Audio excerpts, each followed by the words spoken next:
And tonight at 6, here comes the dangerous heat. We've already hit the 90s today, but tomorrow, unfortunately, it just gets worse. And it's not just the heat, it's the humidity too. Angela joins us, and she is tracking the impact on the end of the week when we talk about these high temperatures. You saw it out west, feeling like 100, 105, 110 across parts of Illinois, and we expect that to shift our way in the coming days. So dangerous heat building across the country, and it does impact central Indiana, and it's the reason we've been talking about these weather impact alert days for the rest of the week. It feels like 108 in Champaign, Illinois right now. A little closer to home, we do have some triple-digit feels-like temperatures. Feels like 100 in Lafayette and Bedford. Feels like 104 right now in Terre Haute. So if you're going to be out and about late this afternoon, early this evening, take precautions from the heat. Mentioned the heat wave is building. It includes a good part of the eastern half of the country, from parts of the Great Lakes all the way down through the Gulf Coast. Most of this heat advisories, but highlighted here in this kind of magenta color, those are excessive heat warnings. For us, it's a heat advisory, but dangerous enough we want you to take precautions, especially during the heat of the afternoon over the next couple of days. We're close to 90. It's 89 Bunker Hill, 90 in Carmel, 89 Noblesville, and 88 degrees in Bainbridge, and we stay there all the way through late this evening. Upper 80s, low 90s through sunset. So if you're coming downtown to Victory Field, take it easy. A hot and humid first pitch. It's also going to be hot and humid at Colts Camp on Thursday. Thanks, Angela. Well, we're all trying to find ways to stay cool when we see those extreme temperatures. And those of you that are headed south of Bloomington to Lake Monroe, you know what? You're running into some pretty limited options there. Yeah, that's because the beaches are closed because of high water levels. Samantha Johnson found today there is no real relief in sight. So the short version of the story is that we've had a lot of rain since really the end of March. It has almost felt like it's been raining, gosh, like every day sometimes. Months of rain now wreaking havoc in the height of summer heat. Our beach is not just flooded, it is non-existent. Jill Vance with Indiana DNR says those beaches are now closed. Ramps underwater. Some roads, trails, and campsites also closed. Even the fishing pier is offline.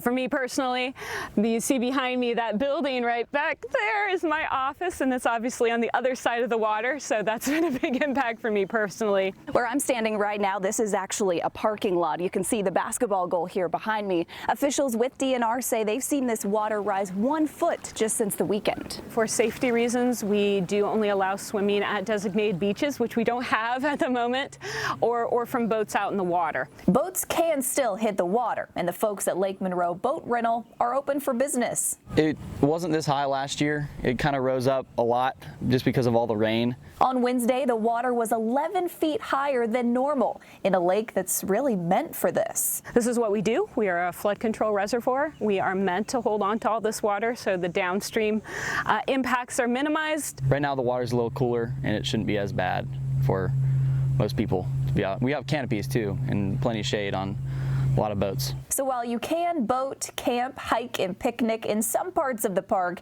it's really up to Mother Nature to decide when things will settle down. I promise everybody we're as anxious as all of you are to get the water back to normal level. In Bloomington, Samantha Johnson, 13 News.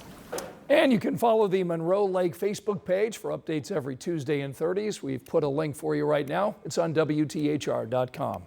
So this extreme heat that's in our forecast that we've been talking about is really going to put the stress on your air conditioner. And a local consumer advocate warns that rising electric rates in Indiana are going to put stress on your budget too. Rich Nye tonight looks into the numbers for us.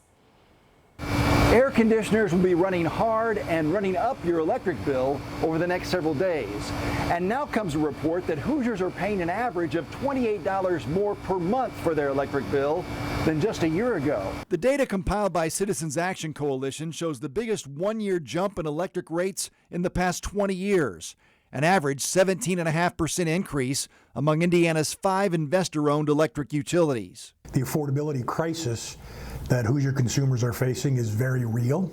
It's creating challenges for folks, and people have realized unprecedented one-year increases in their electric bills, their monthly electric bills. But the Indiana Energy Association points out that Indiana electric rates are among the lowest in the region. The association responded with a statement that includes, "We are committed to keeping affordability top of mind while also making the investments needed to provide reliable electricity." In Indianapolis, Rich Knight, 13 News.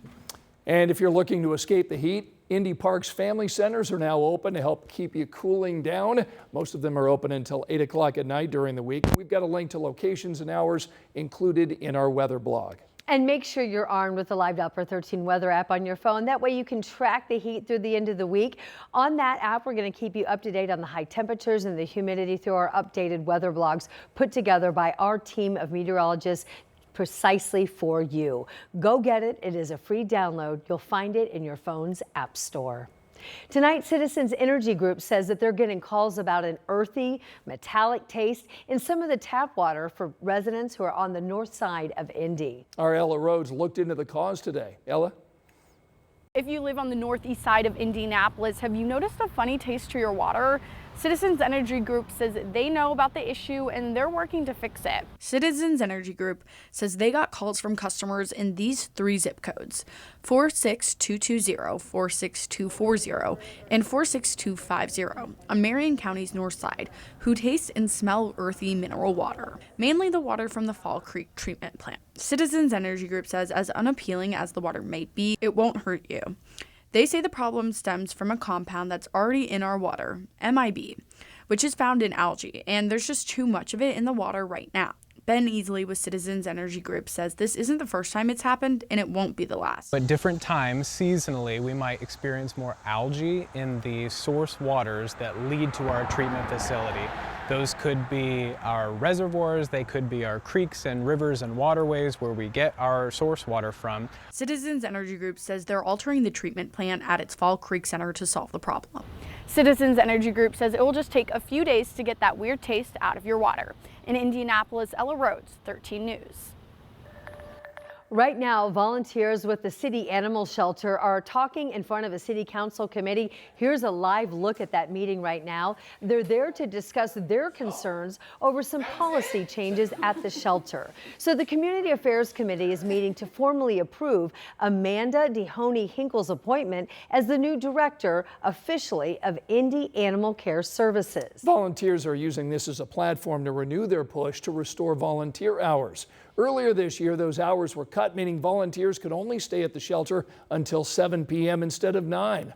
They're also asking DeHoney to hire a volunteer coordinator and restore some of the volunteer responsibilities that were cut as well. So right now we have a crew with Alex Almanza at that meeting that's underway right now. He's going to be bringing us the results and also response from the city leaders on this very contentious issue. We'll have coverage for you here on 13 News tonight, later at 11. Angela? Anne-Marie, high of 90 today. More 90s in the forecast along with storm chances. I'll have a look ahead. Still ahead, we've got a new tool to stop suspects on the run. See how it's protecting police from potential dangers. Also, a teen sentenced following a revenge porn investigation. We'll tell you the punishment he now faces for posting intimate images online. That's next.